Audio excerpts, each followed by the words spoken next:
여러분, 풍성하십니까? 풍성하지 않다고요? 풍성풍성, 풍삼초 두 번째 이야기. 자, 오늘은 첫 번째 이야기를 뒤로 하고 이제 두 번째 이야기로 들어가야 되잖아요. 근데 중요한 게 있어요. 우리 소그룹원들한테 첫 번째 이야기 뒤에 왜 이 두 번째 이야기가 시작되는지를 잘 설명해 줘야 돼요. 그래야 우리 첫 번째 이야기에서 많은 고민을 가지고 있는 청년들이 두 번째 이야기 속으로 쭉 빨려 들어올 수 있거든요. 첫 번째 이야기를 살짝 요약해보면 세 가지 문과 세 가지 장애물에 대해서 제가 설명드렸습니다. 근데 이제 세 가지 문을 열고 많은 청년들이 들어왔지만 세 가지 장애물로 인해서 넘어진다 그랬잖아요. 넘어졌을 때 하나님으로부터 멀어지는 많은 이유가 있는데 가장 주요한 이유는 교회에서 답을 제시해주지 못해서, 또 말씀 속에서 내 삶을 바꾸지 못해서, 주변에 있는 수많은 그리스도인이 그 답에 대해서 공감해주지 못하고 또 그 답을 제시해주지 못해서 많은 청년들이 넘어진다고 했어요. 그렇다면 이 장애물을 어떻게 넘어갈 수 있는가? 어떻게 장애물을 해결할 수 있는가? 전 이것은 바로 이 풍삼초 두 번째 이야기 속에 답이 있다고 생각이 들어요. 하나님은 어떤 분인가를 알아갈 때 그 장애물을 넘을 수 있습니다. 그래서 두 번째 이야기의 주제가 바로 무신론, 유신론, 그리고 소통하시는 하나님이라는 주제가 이 두 번째 이야기 속의 주제이잖아요. 예전에 고대로부터 하나님, 신은 존재하는가라는 질문이 끊임없이 제기되어 왔습니다. 그때 신은 존재하지 않다라고 생각한 사람들은 무신론자들이었고, 아니다, 신은 존재한다라고 이야기한 사람들은 유신론자였어요. 무신론을 주장하는 사람들한테 어떻게 이 자연 만물이 존재하게 됩니까? 라고 질문을 던지면 물질과 시간과 우연이 더해져서 모든 만물이 창조되었습니다 라고 무신론자들은 이야기하잖아요. 근데 반대로 저와 여러분들, 이 유신론자들은 신이 존재하기 때문입니다 라고, 하나님이 창조하셨습니다 라고 흔히들 이야기해요. 그래서 유신론에서 주장하는 것은 절대자가 의도적으로 질서 있게 창조했다라는 것을 유신론에서는 흔히들 이야기합니다.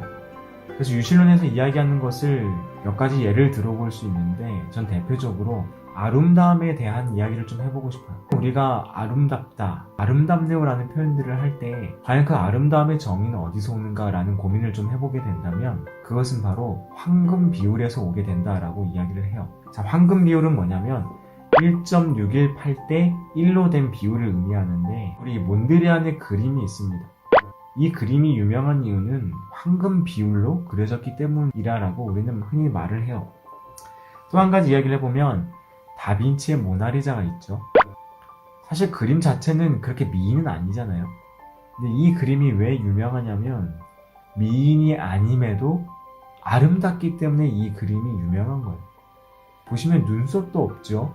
또 자세히 보면 그렇게 우리가 흔히 알고 있는 어떤 아이돌, 트와이스의 누구, 이런 부류랑은 전혀 사실 다른 얼굴인데 아름답다라고 이야기해요. 왜냐하면 비율 때문이거든요. 이렇게가 1.618, 그리고 이 가로가 1이라 그래요. 이 비율이 굉장히 맞기 때문에 아름답다라 그래요. 저와 같이 조금 얼굴이 긴 사람들은 사실 좀 잘생겨 보이기가 어려운 이유가 전 이거라고 생각합니다. 사랑하는 우리 리더들, 빨리 거울 보시고 본인의 비율을 한번 재보면 좋을 것 같아요. 이 비율은 사람들이 정한 게 아니라 하나님이 정하신 황금 비율이라는 겁니다. 우리 또 다른 예를 한 가지 더 들어본다면, 우리 조수 어디 있죠? 우리 조수 잠깐 등장해주세요. 짜라란, 해바라기 씨입니다. 이 해바라기를 보면 이 황금 비율이 그 안에 있다라고. 이 해바라기 씨의 배열을 쭉 따라가 보니 이 배열이 그냥 배열되어 있는 게 아니라 일정한 규칙을 가지고 배열되어 있었다라는 거예요. 나선형으로 배열이 되어 있는데 이 나선형의 비율을 보니까 1.618대 1의 배열로 규칙적으로 배열이 되어 있음을 발견하게 됩니다. 황금 비율로만 봐도 하나님께서 이 세상 가운데 아름답게 창조하셨음을 우리는 알 수 있어. 우리 리더분들이 또 다른 예가 있다면 소그룹원들한테 이해해주는데 적절히 사용하셔도 되고요. 아니면 제가 드린 이 예를 가지고 소그룹원들한테 또 적절히 예시를 들어주면 하나님에 대해서 소개할 때 조금 더 유익한 정보가 되지 않을까라는 생각이 들어요. 이제 우리가 무신론과 유신론에 대해서 이야기할 때 가끔 소그룹에서 돌발 상황이 발생해요. 하나님이 어디 있어? 나는 무신론자야. 나는 진화론을 믿어. 뭐 이런 갑자기 이야기가 튀어나오면 이 소그룹 리더 입장에서는 당황하게 되잖아요. 그때 중요한 게 있어요. 소그룹 첫 번째 이 팁이에요. 이 두 번째 이야기에서 무신론과 유신론에 대해서 이야기할 때 우리의 중점은 뭐냐면 무신론과 유신론을 생각해 볼 문제인데요. 오늘 주제는 유신론에 대해서 좀 더 알아가길 원합니다 라고 정리를 해주면 좋아요. 그래서 유신론에서 우리가 이야기하고 있는 하나님에 대해서 조금 더 알아가는 시간을 갖도록 하겠습니다 정도로 마무리를 해주면 잘 정리해 줄 수 있을 것 같아요. 그렇다면 우리가 어떻게 하나님을 알아갈 수 있는가? 오늘 책에서는 이 소통이라는 단어를 놓고 하나님에 대해서 좀 더 구체적으로 설명을 해주고 있어요. 그래서 소통하는 신과 소통하지 않는 신 두 가지로 나누게 되잖아요. 그 신을 향해서 끊임없이 질문하고 또 삶의 목적을 물어보고 또 신의 존재에 대해서 자꾸자꾸 질문을 던질 때 소통하지 않는 신은 답을 주질 않아요. 그래서 많은 사람들이 구제를 하고 명상을 하고 연구를 해서 사람이 신을 만나러 가는 종교가 돼요. 그 신은 소통하질 않아요. 인간을 찾아오지 않습니다. 그러나 우리가 알고 있는 하나님은 소통하시는 분이에요. 그래서 하나님은 먼저 인간을 찾아오셨고 인간과 소통하셨습니다. 이것은 기독교의 핵심 전제와 같죠.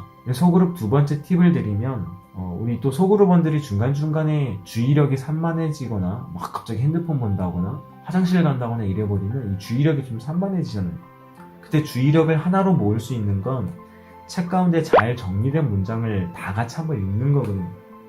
42페이지를 보면 인간이 하나님이나 진리에 다다를 수 없다는 것을 아셔서 하나님이 인간을 찾아오셨습니다 라고 42페이지에서 이야기하고 있습니다. 이런 괜찮은 문장을 하나 읽어주면 흩어졌던 어떤 집중력이 딱 모이게 되거든요. 이런 부분들을 좀 잘 잡아갔으면 좋겠고요. 이 소통하는 하나님, 인간을 찾아온 하나님은 결국 성경과 연결이 돼요. 구약을 보면 열방 가운데 정말 연약했던 이스라엘을 하나님이 찾아오시고 그 이스라엘 민족을 축복의 민족으로 사용하시잖아요. 그리고 신약을 보시면 예수님께서 가장 낮고 천한 인간의 모습으로 겸손한 모습으로 이 땅 가운데 찾아오시는 것을 우리는 알 수 있어요. 즉 하나님은 끊임없이 우리와 소통하길 원하시고 우리와 이야기하고 싶어 하시는 분이세요. 하나님이 우리를 찾아오세요. 근데 문제는 뭐예요? 인간이 하나님을 다시 찾질 않아요. 이게 가장 큰 문제예요. 그렇다면 우리는 어떻게 하나님을 만나고 어떻게 하나님과 소통할 수 있는가? 자, 이게 오늘 마지막 주제가 될 거예요. 우리가 어떻게 하나님을 알 수 있냐면 우리의 관심사가 하나님께로 가야 돼. 우리의 관심사가 죄송합니다만 공부, 취업, 연애 안 중요하다는 건 아니에요. 이 모든 관심사의 중심에는 하나님이 계셔야 돼요. 그렇기 때문에 우리가 하나님이 어떤 분인가를 알아야 하는 것이 굉장히 중요한 질문이잖아요. 자, 우리 얼마 전에 후에마이라고 하는 비대면 게임을 하나 했어요. 즐거우셨죠? 저도 그 게임을 참여하면서 의외로 청년들 가운데 몰랐던 부분들을 많이 알게 됐고 또 실명을 말할 수 없으니까 우리 청년들 가운데 재우라는 청년이 있어요. 실명 아니죠? 이 재우라는 청년이 그 취미생활로 쉴 때 뭘 하는가라는 질문에 저도 모르게 0.1초 만에 찍었어요. 배그, 정답. 사실 잘 몰랐거든요. 저는 재우 청년이 그 취미로 성경 읽고 쉬는 시간에 말씀 보고 찬양하는 줄 알았는데 쉬는 시간에 배그한대. 이건 뭐예요? 그 청년을 아는 것과 청년애에 대해 아는 것은 사실 너무 다른 이야기죠. 마찬가지로 하나님을 아는 것과 하나님애에 대해 아는 것은 정말 다른 이야기. 오늘의 교재는 세 가지 질문을 우리에게 던져주고 있어요. 첫 번째 질문은 여러분이 지금까지 하나님을 어떤 분으로 생각하셨습니까? 그리고 소통하신 하나님은 여러분에게 어떤 의미가 있습니까? 이런 첫 번째 질문이 있어요. 이런 질문을 나눠보면 사실 오픈형 질문이잖아요. 자, 너는 어떻게 생각해? 또 너는 어떻게 생각해? 이런 질문이잖아요. 그럼 답이 사실 굉장히 제각각이거든요. 저는 이렇게 생각해요. 저는 하나님은 이런 분이라고 생각해요. 저는 하나님을 이렇게 해서 이렇게 만났어요. 여러 가지 막 답이 이렇게 날라와요. 이때 중요한 건 인도자가 한 번쯤은 정리를 쫙 해줘야 돼요. 이거를 그냥 그대로 넘어가면 소그룹원들도 헷갈려요. 뭐지? 내가 말한 게 맞는 건가? 저 친구의 말이 맞는 건가? 난 틀린 건가? 여러 가지 혼잡하거든요. 이때 소그룹 세 번째 팁이에요. 한번 정리를 해줘야 돼요. 가급적 어떻게 정리해주냐면 제일 좋은 것은 역시나 성경입니다. 성경 말씀으로 정리를 한번 해줘야 돼요. 저라면 어떻게 정리하냐면 저는 1번 질문을 읽었을 때 성경 말씀이 떠올랐어요. 특별히 요한일서 4장 10절 말씀이 떠올랐는데요. 우리 괜찮으시면 다 같이 한번 읽어볼게요. 성경책을 찾고 핀 상태에서 읽어주세요. 사랑은 여기 있으니 우리가 하나님을 사랑한 것이 아니요 하나님이 우리를 사랑하사 우리 죄를 속하기 위하여 화목제물로 그 아들을 보내셨음이라. 아멘. 이렇게 읽어주시고 잠깐 설명을 붙여주면 더 좋겠죠. 저는 지금까지 내가 하나님을 찾고 내가 하나님을 사랑한 줄 알았어요. 그러나 요한일서 4장 10절 말씀을 보니까 하나님이 저를 먼저 사랑하셨고 하나님이 저를 먼저 찾으시는 분이었다라는 것을 깨달았어요. 라고 성경 말씀으로 정리를 한번 해주면 또 소그룹원들이 이해하기 굉장히 좋을 거예요. 자, 두 번째 질문으로 넘어가 보면 이렇게 돼요. 하나님께서 인류와 소통하기 위해서 허락하신 성경은 어떤 의미가 있습니까? 라는 질문이 있죠. 여러 가지 또 답이 나올 거예요. 오픈형 질문이니까. 여기서도 한번 정리를 해주면 이 성경이 어떤 의미가 있는가? 성경은 도대체 무엇인가? 라는 이 질문 앞에 성경이란 하나님에 대해 알아가는 유일한 통로다. 이렇게 정리를 해주시면 굉장히 심플해요. 조금 더 덧붙이면 우리가 자연을 봐서는 하나님이 어떤 분인가를 알 수는 없잖아요. 하나님이 계시는구나. 하나님의 존재 정도는 알 수 있어요. 하나님이 존재하시겠구나. 이 정도. 그러나 하나님이 어떤 분인가, 하나님이 어떠한 성품을 가지셨는가는 알 수가 없어요. 그것은 어디서 알 수 있다고요? 바로 성경에서 알 수 있어요. 자, 끝으로 세 번째 질문. 아래 본문 가운데 증거된 예수님은 어떤 분인가? 라고 물어보죠. 본문 6개가 있어요. 가나의 혼인잔치, 니고데모에 대한 이야기, 우물가의 여인, 안식일에 일어난 사건, 가늠한 여인, 그리고 맹인된 자, 이 6가지 사건이 있는데 이 사건에서 우리가 뭘 찾아야 되냐면 예수님의 성품을 찾아야 돼요. 예수님은 어떤 분인가? 예수님을 아는 게 아니라 예수님에 대해 알아가야 된다라는 의미입니다. 이런 것들을 조금 구별해 주셔서 소그룹원들에게 충분히 설명해 주시면 내가 지금까지 하나님을 알았구나. 그러나 이제는 하나님에 대해 알 수 있구나 라는 것으로 조금 정리를 해 주시면 굉장히 유익한 시간이 될 것이라고 생각이 들어요. 자, 여기까지 우리 풍성한 삶으로의 초대 두 번째 이야기를 마치겠습니다. 풍성한 삶으로 여러분을 초대합니다.